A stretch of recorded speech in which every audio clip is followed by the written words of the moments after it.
Hello, and welcome to The Best Worst, a celebration of the best and the worst of the television we love. I'm Meg Bashwinner. And I'm Joseph Fink. And we love TV. So we created the show to explore what we all love about popular TV shows by watching both the IMDb viewer best rated and worst rated episodes of a quintessential series. Because life is long and life is short, and you got to find something to do along the way. And that's why we're doing this. Yeah. Honestly, I'm getting less picky about the 100 episodes thing. I'm thinking we might just ditch that for a vibes-based choosing.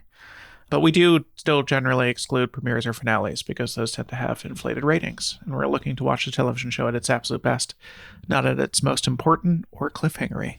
Let's get to today. We have standards, but not rules, I think. Yeah, I mean, it's more of a no rules, just right? No rules, just right, for sure. Yeah. Yeah. Have it your way. That situation. Because I'm loving it. All right. Today's show is The Odd Couple, which ran for 5 seasons from 1970 to 1975 with 114 episodes. I think the best way to do a synopsis of what The Odd Couple about is just to say the words from the intro, from the theme song, because we get exposition in the theme song of the show. Yeah, we'll get to the theme song. It's great. Did you write down the words? I did. Okay, go for it. Yes, I wrote it down by clicking copy and clicking paste. So this is from the title sequence. On November 13th, Felix Unger was asked to remove himself from his place of residence. That request came from his wife. Deep down, he knew she was right, but he also knew that someday he would return to her. With nowhere else to go, he appeared at the home of his childhood friend, Oscar Madison. Sometime earlier, Madison's wife had thrown him out, requesting that he never return. Can 2 divorced men share an apartment without driving each other crazy? Yeah. So the premise is that Oscar is messy and Felix is neat, and they have to share an apartment. And they only put that in the credit sequence after, I think it was 16 episodes, because people were like, but are they gay? And so they had to start with, no, they're not gay. They are divorced, and they're not divorced for being gay. Now, I don't know anything about Neil Simon, but he was a playwright. Gay? I don't think Neil Simon was gay. We could find out. There is something, there is a thing about writing about 2 men living together where you can be like, well, they're both divorced and that's why. And then you get to write a Broadway show about 2 men living together. I could see a world where that's the thought process. Mm-hmm. Mm-hmm. Yeah. So, but yeah, they had to throw that in there because they sort of had to do a 1970s no homo for their TV show. Yeah. Neil Simon, not gay, has been married and divorced, has been almost as many times as Ben Folds. Oh, wow. He's got the Neil Simon 4. The Neil Simon 4. Yeah. So this started as a play by Neil Simon. I read a couple scenes from the play, and I have to say the play is The show is very much a sitcom farce. The play is a little more psychological. Like the arguments between them feel a lot more real. And the arc of the play is a little more about the 2 of them start replicating the dynamics of their failed marriages with each other. And in doing so, kind of start figuring out why their marriages failed. So there's a little more like psychological depth, it feels like, to the play. Whereas the TV show is much more a farce of just like, what if a messy guy and a neat guy live together? And then just this absolute the TV show was just this, and the film, just this like absolute canvas for this 2-hander character piece about a messy guy and a clean guy, and like the other sort of opposites and foils that can be played off of each other, and the dynamic chemistry between 2 actors. What's your background with the show? Did you have any thoughts about it before your mom suggested it to us? So I was aware of it because my family, or my mom, is such a big fan of it. My Uncle Mike especially and Aunt Michelle are really big fans of it. So I've heard it often quoted around the family. I also have watched a couple episodes of it just by osmosis. But yeah, I knew that it was from a Neil Simon play. That is sort of my basis on this. What was your expectations going in? Were you kind of gritting your teeth? I was not necessarily gritting my teeth on it. I mean, just like, were you like, this is not going to hold up? It's a sitcom from the 1970s. Is it going to hold up? Like, probably. I did not think that it would hold up. No. How about you? I was aware that this is a show that existed. I think if you pressed me on it, I might have remembered that it was based on a Neil Simon play. Maybe not. But I knew nothing about it. I think I might have mixed it up. I knew that like there's the one about the messy guy and the clean guy, and then there's the one about the guy pretending he's gay, right? That's a different one. It's like the guy living with two women, and he has to pretend Three's Company. Three's Company. I think I would have mixed up maybe Three's Company and The Odd Couple, and I wouldn't be sure which was which. So I had very little expectations coming in, other than, again, like you know, early 70s sitcom. There's a little bit of like, when are we going to hit a joke that is just going to feel real bad to watch? And spoiler, we didn't really. Guys, we did not hit really any jokes that we found offensive at all. We really enjoyed our watching of The Odd Couple. Because this is a good sitcom. It's a good sitcom. From the 3 episodes we watched, I can't speak for the entire series, we found that all the jokes really held up. We thought that it was like structurally good. The performances were leads' strong. performances were so good. Yeah, it was, and like they made episodes about fun and interesting things. Yeah, it was very like it was not, if they avoided tropes a lot. Like it really was smart. And it felt like we've talked about this with like sitcoms that take place in New York. This one definitely felt like it was written by people who had lived in New York. There was like there was a whole episode about, we'll get in the middle list for those who get those. There's a whole episode about experimental theater and dating someone who works in experimental theater, which is how Meg and I met. And the show that's in that episode is very similar to a show that Meg worked on. And so there's this real sense of like, these are people that like actually lived in New York and were part of the New York scene and were writing about that stuff. Yeah, despite it being filmed, it is at Paramount, of course, I mean, in LA. But like the credit sequence, we'll talk about when we get there. Just some gorgeous New York cinematography. So yeah, let's I guess the headline of this is Odd Couple, good show. We had a great time watching it. But the worst episode we're going to talk about it's a little bit au courant because it's loosely based on the Odyssey. It is not loosely. I hoped it would be. So it's season 3, episode 21, The Odyssey Couple. And I was very excited. I mean, by the time that this comes out, I guess we're a little less current. But I was like, oh, cool. It's an episode built around the Odyssey. It isn't really. It's just that there's some Greek people in it, I think is why it's called that. Yeah, the log line is Felix introduces Oscar to a barefooted Greek belly dancer. And then his mother's there. Basically what happens is Oscar, who's the messy one, played by Jack Klugman, his mother is visiting and she is like, why don't you have a nice girl? And he's like, no, Mom, I do. I have a girlfriend. I have a nice girl and you're going to meet her. But he, of course, does not. So that is the great farce setup. He does not actually have a nice girlfriend. So Felix, played by Tony Randall, who's the neat one, he jumps in to help his friend, his buddy, to be like, I'll find you a girl. And so he for first round of finding a girl for him, he gets this really lovely girl. He brings her to the apartment for him to meet her. But ultimately, it turns out that she's more to Felix's taste than she is to Oscar's taste. And there's a little bit of an implication that Felix kind of brought her home for him and had just pretended he was doing it for Oscar. But then his second swing at it is that he meets this Greek family who have a beautiful daughter. Whose name is Helen, like, Helen of Troy. Exactly, yes. So he brings Oscar over to the Greek family's house for him to meet Helen. But basically, when culturally, it is that he is going to be dating, has to sort of date the entire family in order to date her. So the father, only allows Helen really in the room for a moment to be met by him. But there's a great bit where he's on the couch with Helen's grandfather and the grandfather keeps falling asleep on him. And it's really very funny. And so and the brother, Helen's brother, is like very kind of cock-blocky. And cock-blocky sounds like a Greek word. But then eventually they end up with Oscar's mother. They take her to the Greek restaurant that the Greek family owns. And she thinks this is the night she's going to meet his girlfriend. But Helen is not there. There's lots of dancing that is occurring with the men.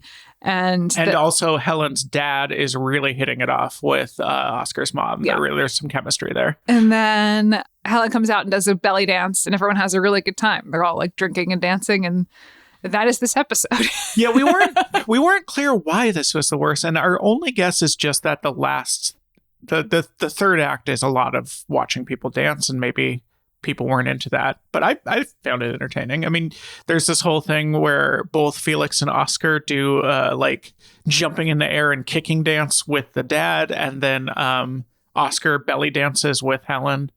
You know, it's maybe not the tightest 3-act structure that's ever been written, but it's entertaining. It's a touch silly, but we did not find it. I was very happy to watch it. If you told me that was the best episode, I would have been like, okay, I can see it. Let's talk for a second about the performances, because I really enjoy both Tony Randall and Jack Klugman. I think was impressed by Jack Klugman in terms of there's so many ways to play the slob. And I think there would be a temptation to go kind of the Kramer direction of just playing him as a cartoon. But Oscar is charming, I think. Oscar feels like a real person.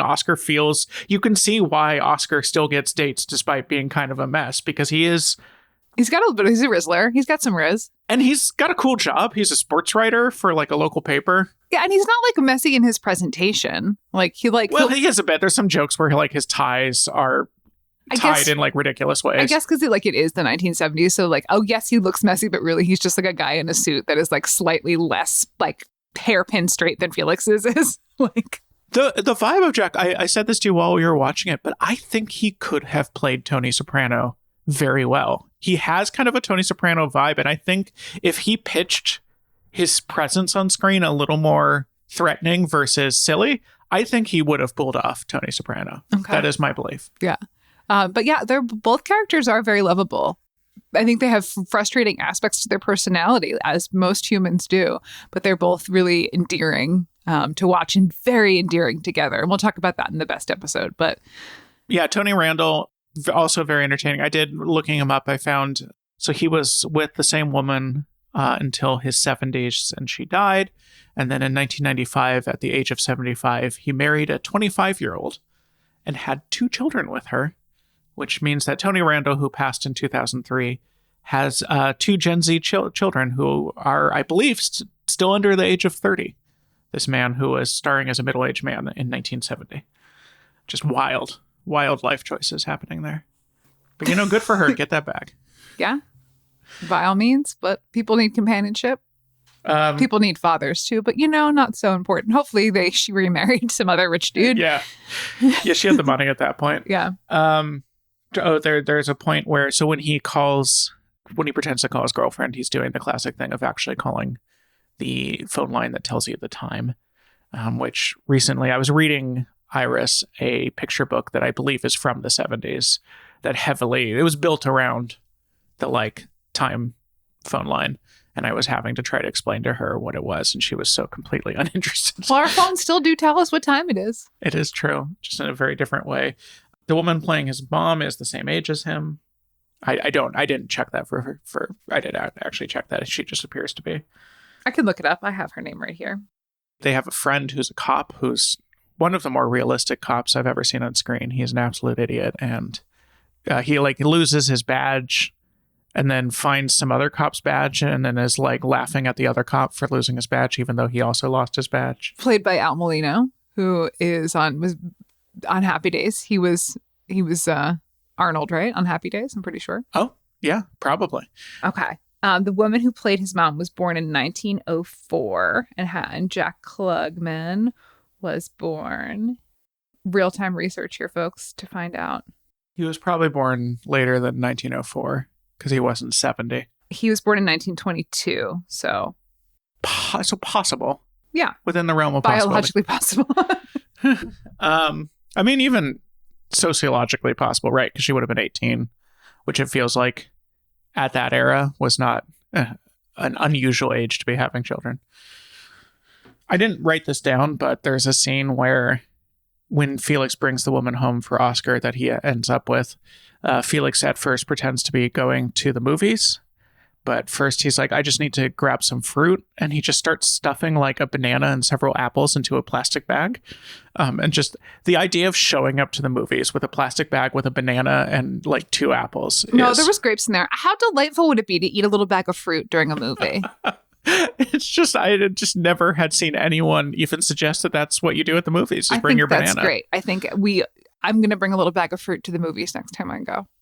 It's also, so it should be noted that when I had to retrieve these episodes from the darkest of webs, there was an episode mislabeled, and so we started to watch one that was about them hanging out with Monty Hall. And so we had, because we'll get to our best, it was also a game show cameo episode. So I thought we were going to have 2 game show cameo episodes.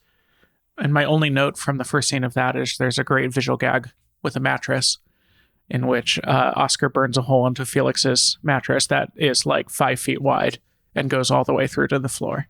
And it was funny in the like 1 minute that we watched of the wrong episode before I was like, this doesn't seem to match the plot summary as I understood it of the worst. This episode was written by Bob Brunner. He was born in New York. He met Gary Marshall when he was in his early 20s. When they were both in their early 20s, they were both working as copy boys at the New York Daily News. He went on to write on many of Marshall's projects. He was a showrunner on Happy Days. He created the nickname Fonzie and the catchphrase "sit on it." And he also wrote the Jump the Shark Happy Days episode. He was the writer of. He worked with Marshall most of his career. He wrote that Marshall movie in which Rosie O'Donnell is a cop having to go undercover as a dominatrix. You've probably seen the cover in your video store if you're the same age as me. He died in Northridge at 2012 at the age of 78 and is buried in Forest Lawn, Hollywood, which is also where my grandparents are buried. Although when I wrote that down, I said, which is also where my grandparents were born. That's not true. Nope. It was also written by Dennis Klein. He got his start as an assistant producer on Getting Together, which is a 1-season show about a singer-songwriter roommates. He wrote on The Odd Couple early in his career, along with The Partridge Family and All in the Family. Continued to write all the way to the early 2000s, where he worked on did you know this was the thing? The Chris Isaak show? Yeah, I watched the Chris Isaak show. Okay, it was a Showtime show. It lasted 47 episodes. He wrote on it. Nothing personal about him seems to exist online, but it's a common name, so it's kind of hard to figure out which Dennis Klein is him. And then it was directed by Jerry Paris. Now, we've met Jerry Paris before because he directed most of the episodes of Happy Days.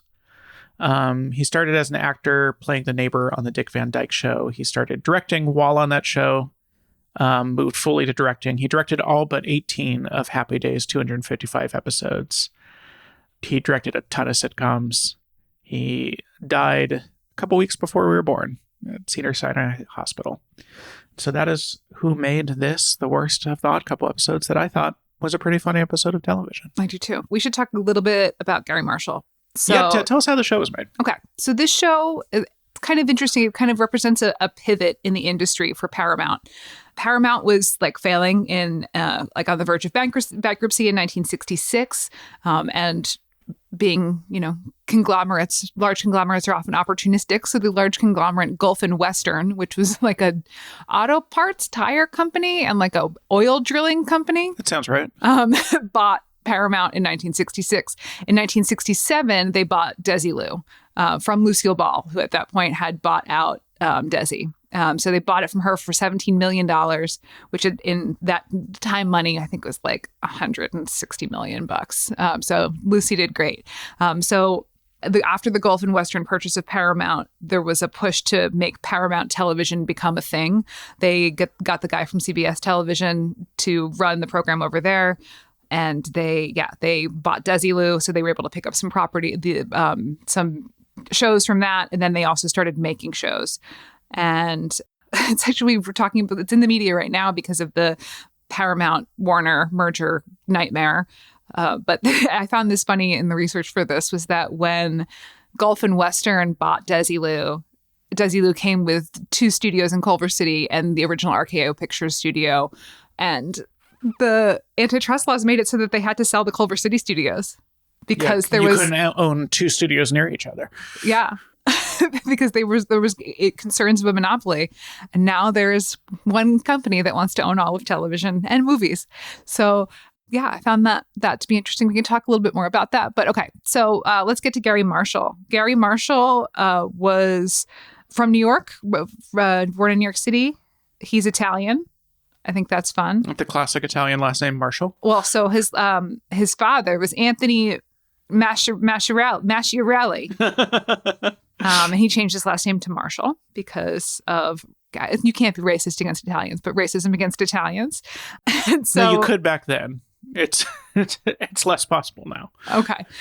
So Gary Marshall was a joke writer for Joey Bishop and Phil Foster, and he worked on The Tonight Show with Jack Parr. He eventually moves out to Hollywood, works on The Jerry Bishop Show, has his longtime writing collaborator, Jerry Belson. The two worked together in the 60s. They worked on Dick Van Dyke Show, The Joey Bishop Show, The Lucy Show, and then the series their first television show that they created was Hey Landlord. Remember? We talked about Hey Landlord. Yeah, one of the, I believe the writer of The Middleist got their start on Hey Landlord. Which was one season of a show. But then their big hit was, their first big hit was when they adapted The Odd Couple for television.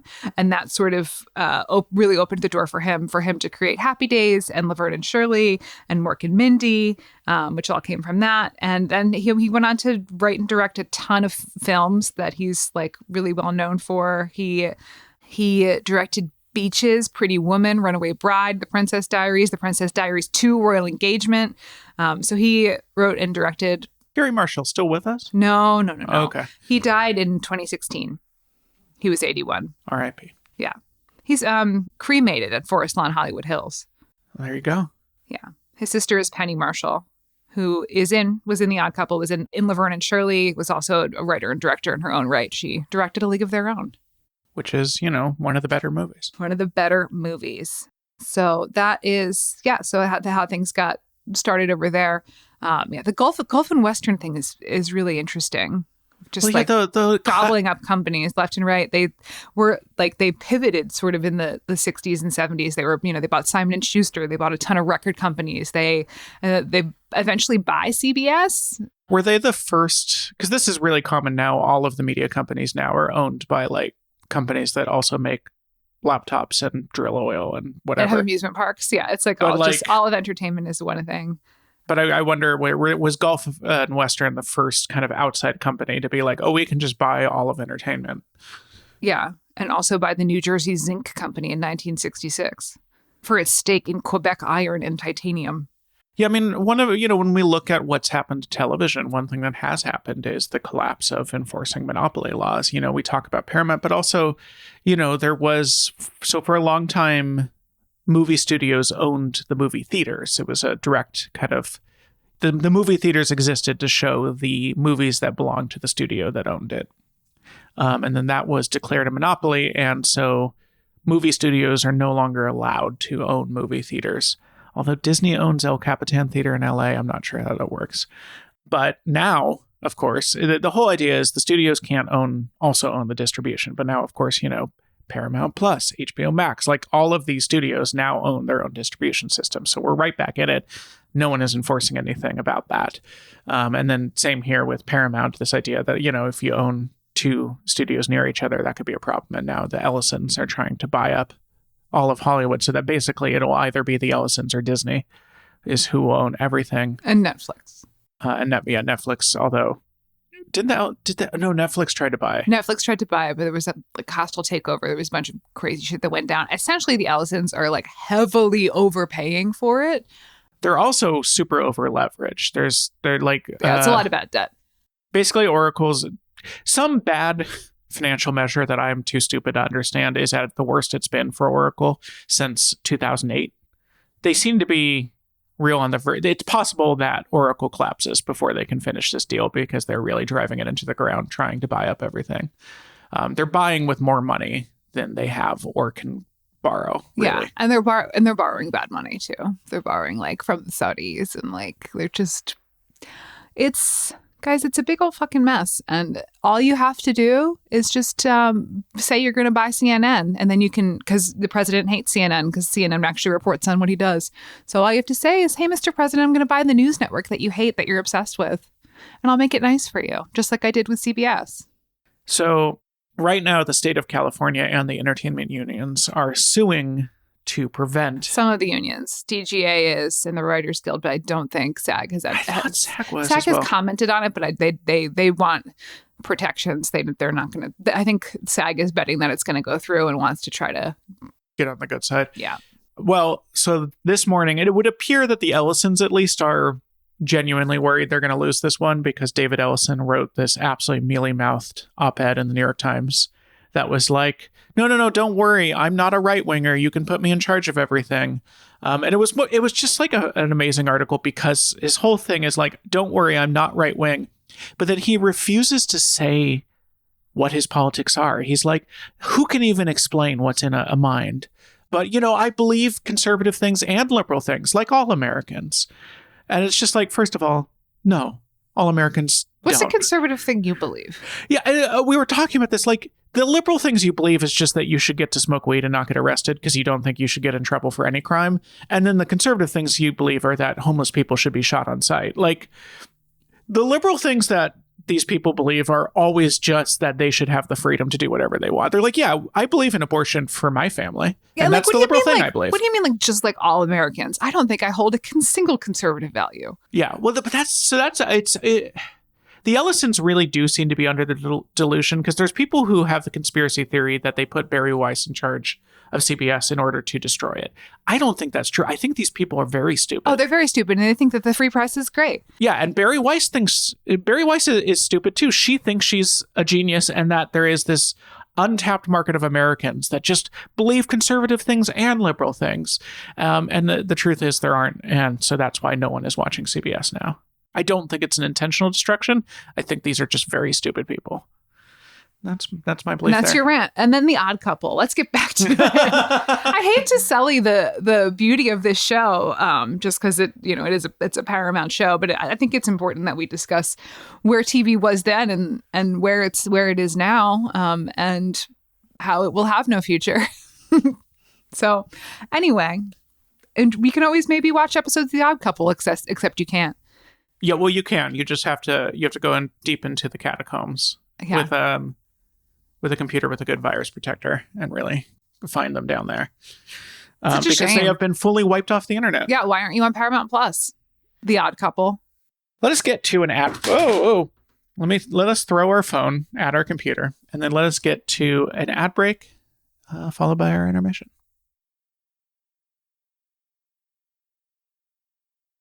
Welcome to the intermission, which is that theme song. Great So credit good. sequence. Beautiful cinematography. You're watching it, you're just like, oh, New York City in the 70s, but not like in a bad way. Yeah, it's like these beautiful shots of New York, all shot on location. There's multiple gags happening at once. I didn't get all of the gags happening in the credit sequence until the second time I watched it because they're like happening in split screen. So you can only there's more gags than you can watch in one sitting. Great. And just, great little swingy jazz song. It was the theme from the movie. It was written for the movie, the Odd Couple with Jack Lemmon and Walter Matthau. It was written by Neil Hefti, a jazz musician and composer from Nebraska. It became a hit. And when it became a hit, as often happened back then when instrumental jazz song became a hit, they hastily wrote lyrics for it to see if they could expand its reach. The version with vocals never really took off. I'm going to just briefly show you why. No matter where they go, they are known as the couple. No matter where they go, they are known as the couple. Yeah, that's why they had to put the no homo thing in after episode 16. So yeah, the vocal version never took off, but this is, for me, this is a 9 out of a 10. I share that with you. Great theme song. All right, let's get to the best episode of The Odd Couple. Which is? Season 3, episode 11, Password. In 1997, the TV Guide listed this as the 5th best TV episode of all time. Yeah. And then in 2009, it was ranked 58. So still holding up. And it still does hold up.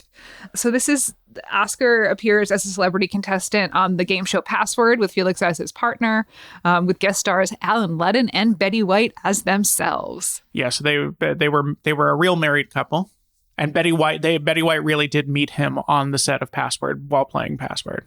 So the plot of this episode, Oscar and Felix are on a double date with their ladies at the restaurant. Betty White and Alan Ludden walk in behind them. They sit down at a table. They notice them. Felix is a big Password fan, and so, is very much fangirling. But Alan Ludden is an Oscar fan. because he's a fan of his sports writing. So there's like a sort of parallel thing happening here where Felix is talking about wanting to go over there and saying hi, and Alan Ludden is wanting to talking to Betty White about going over there and wanting to say hi, and they eventually do go over there and say hi to each other. And Alan Ludden invites Oscar to be on Password as a celebrity guest, and Felix is, of course, freaking out about that and so excited. And so they go, Felix and Oscar go home and start training for it. But then Oscar is like, bad news. I got to bring my girlfriend. I can't do it with you. And Felix takes it on the chin. He's like, it's fine. I support you. He's obviously very upset about it, but he's like, okay, we're going to still train. And so they bring Penny Marshall and friends over. And Oscar brings his girlfriend over so that they can play Password at home, and they're playing Password at home, and it's not going well. So ultimately, there's a very funny joke where Password is a game where you have to guess a word based on clues from your partner and the other person's partner. And the word is aquarium. And I forget the word she gives, but it's hair, because there's the song. She's like the song, The Age of Aquariums. And then I think she says astrology. Astrology. Yeah. Yeah. But she says, that show with the song, The Age of Aquariums. Yeah. I thought that joke was funny. It was a good joke. What ends up happening is Oscar's girlfriend is like, I don't want to do this with you. You're bad at it. So Felix and Oscar are back together. They go on the show. It happens. They're playing against Betty White, who is legendarily good at this game.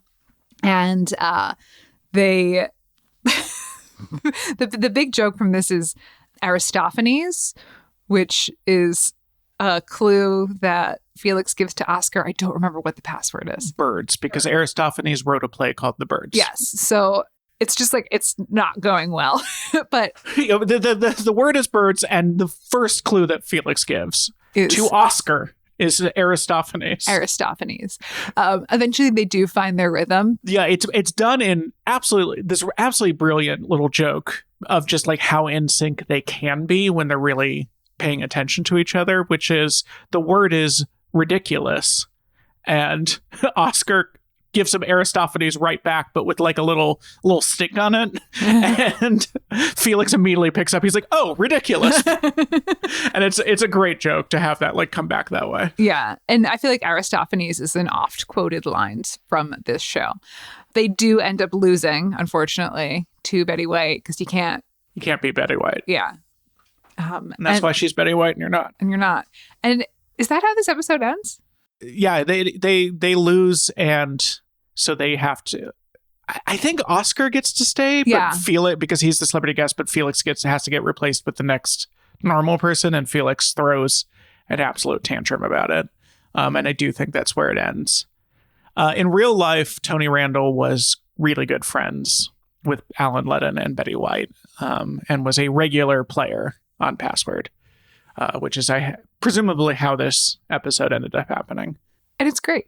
And the thing that I think makes it great is the chemistry between Tony Randall and Jack Klugman. They play off of each other so well.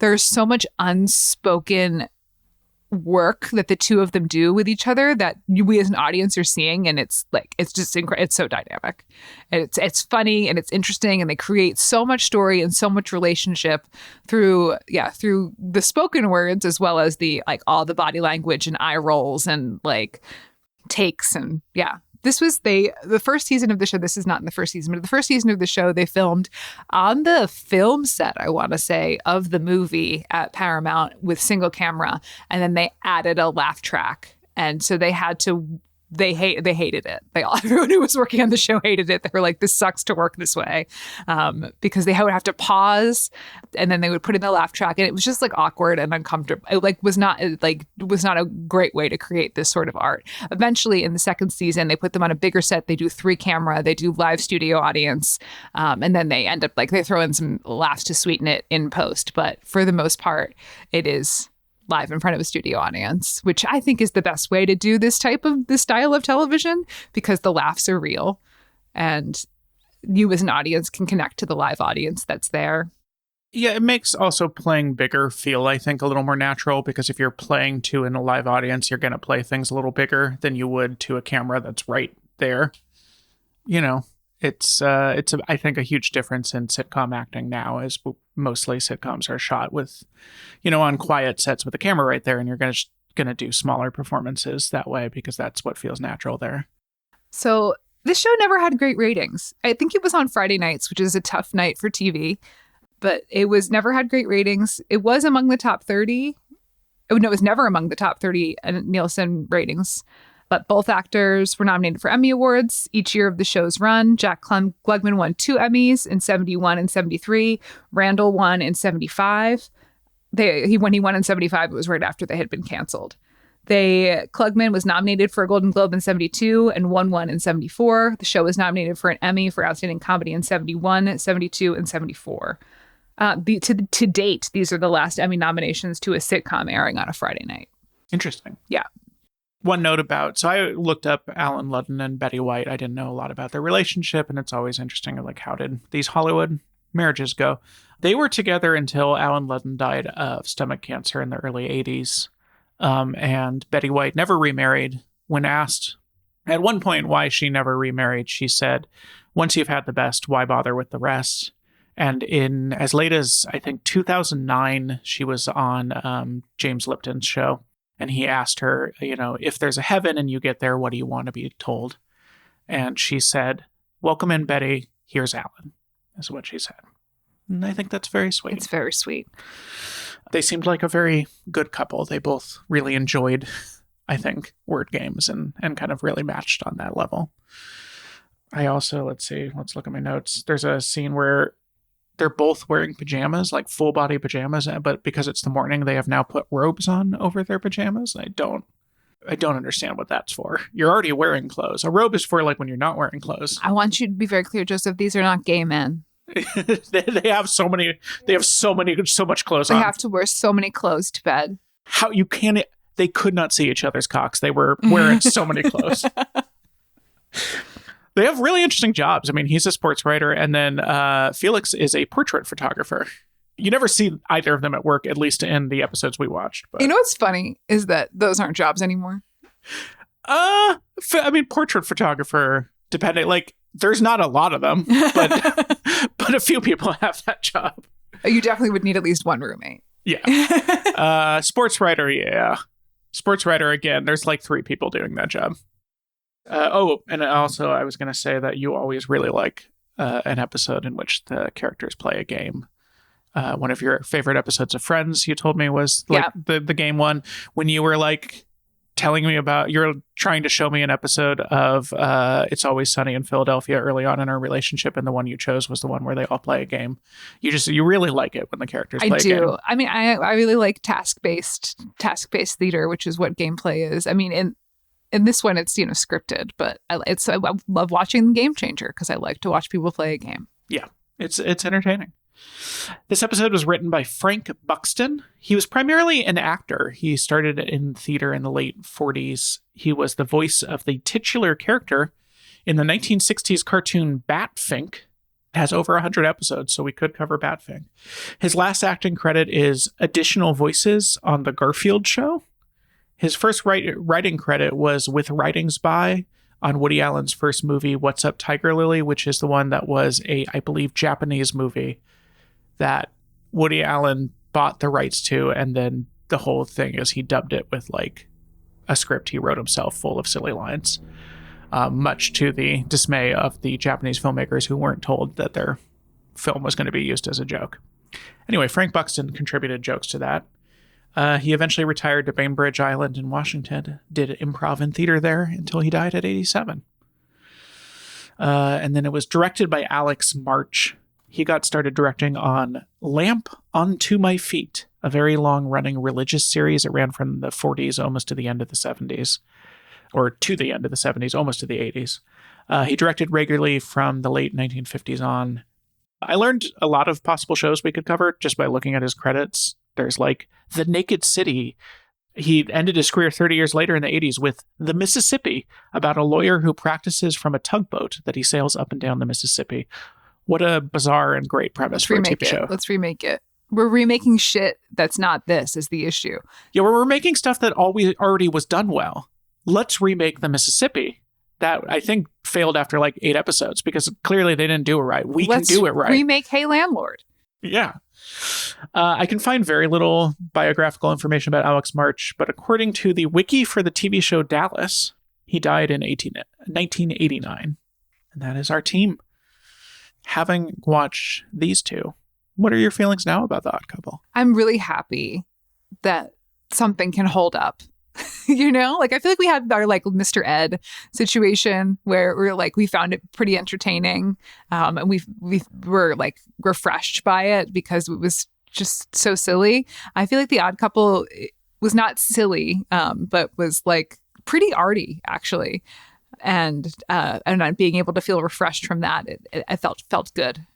Yeah, I mean, Mr. Ed we really enjoyed, but even that we had to kind of grit our teeth through the stuff about like women shouldn't have money. Whereas this, it felt pretty modern.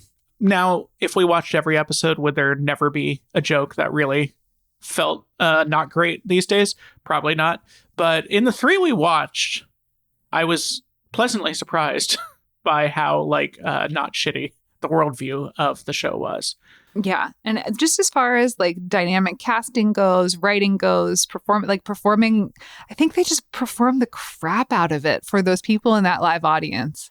Yeah. I think this is a very good sitcom. Good sitcom. I mean, leading to our question, would we keep watching it? I mean, it's so annoying to get. It's kind of the main thing. I do kind of want to watch. I was sad this wasn't the best one, but like the third best one, I'm really afraid of flying. And the third one, best one is one of them. I forget which one is afraid of flying, and the other one tries to cure him of it. And that sounds like a very entertaining episode. I might suggest that we watch that one. Sure thing, babe. Sure thing. Happy to. How about you? Would you, if I was like, let's start watching this, what would your feelings be? I don't know if it was like let's start watching this, but I think I would watch more of it. I think that like unfortunately it's not streaming anywhere. I feel like the right rainy day at the beach, you throw this on and like just veg out for 4 hours watching it would feel great. But unfortunately that's not a possibility. And I blame the Ellisons. Yeah. Yeah. Even if you want to buy it, like there's like 10 episodes available for sale on Amazon and that's it. It's one of these ones where, and then I like looked at the library for DVDs, but the DVDs are not by season. They're just like best of DVDs. So it's really pretty hard to watch this one unless you dive deep. Which sucks. Yeah. I mean, it's a thing we keep... while I was looking for this, I was also looking for... We were discussing... And this show is less than 10 years old. But we really enjoyed the Disney Plus show Encore, which was the show about people who were in a High School Musical coming back together. We talked about this when we talked about Glee. Yeah. Yeah. And so I was like, oh, let me grab Encore while I'm grabbing The Odd Couple. You can't not even on the dark web can you find Encore. You cannot purchase it anywhere. It was never put on DVD. Encore is gone. You cannot get Encore anywhere. It's crazy. It's crazy that that's just lost. Yeah. I think that the three, that Disney and Paramount and Warner should be forced to fund a library of television wherein every episode of television that was ever broadcast is archived and available. Yeah, and it should be like, especially if you're going to do what they did with Encore, which was remove it so they could write it off and stop paying residuals. Like, if you're going to do that, you should be legally required to then put it in that library for free. Just be like, okay, we're writing this one off, so now it is just going into the archive if you'd like to see it. It shouldn't be allowed to just vanish it. You know, sometimes we have to have laws for the community good, and that's not to the community good. Also, if you have the Library of Congress, right? Like, yeah, there should be that for television. And I might be incorrect in that there is something like that for television, but I mean, I think the Library of Congress probably has television in it, but it should be legally required that if you're going to vanish a TV show, you put it in there. And then just like The Odd Couple, like it's such a good show. I guess they do broadcast it on TV, but who's watching it, please? Yeah. If you have TV like that's not streaming, let us know. Let us know what's on there. Also, if you have a way to get a hold of the 2019 Kristen Bell TV show Encore, please send it my way. All right. Our next show, it will be, I didn't write it down here, but it will be Beverly Hills 90210. Also a Paramount property. I'm excited. I have never seen, literally nothing about it other than I forgot it was a Darren Star show. So it'll be our second Darren Star I think we've only had Ryan Murphy is the only other repeater we've had so far. Thank you so much for listening. Check out our Patreon-only show, The Middleist, where we will be discussing the exact Middleist rated episode to see what the show looks like when everything is exactly average. That episode is Season 1, Episode 23, What Does a Naked Lady Say to You? And it's about nudity and experimental theater in New York. Also, our podcast on YouTube now. Oh, yeah. Our podcast, Meg spent an afternoon getting our podcast on YouTube. So if you're one of those freaks that likes to listen to podcasts on video, I don't quite understand, but it's there. There's not video of us because until we make $10K a month on Patreon, I will not put a camera in front of my face. Yeah, I don't want to have to get camera ready to record this. I'll get camera ready to record this for $10,000 a month. To be clear, I want you all to know I am not camera ready right now. If you looked at me, I would not look great on camera at the current moment. Guys, I'm wearing a pair of jorts right now. I want to be clear. You are wearing jorts, but you're wearing like Kevin Smith long jorts. They're like down to your knees. It's a New Jersey thing, okay? Okay. So yeah, join us on The Middleist and enjoy one of the great theme songs.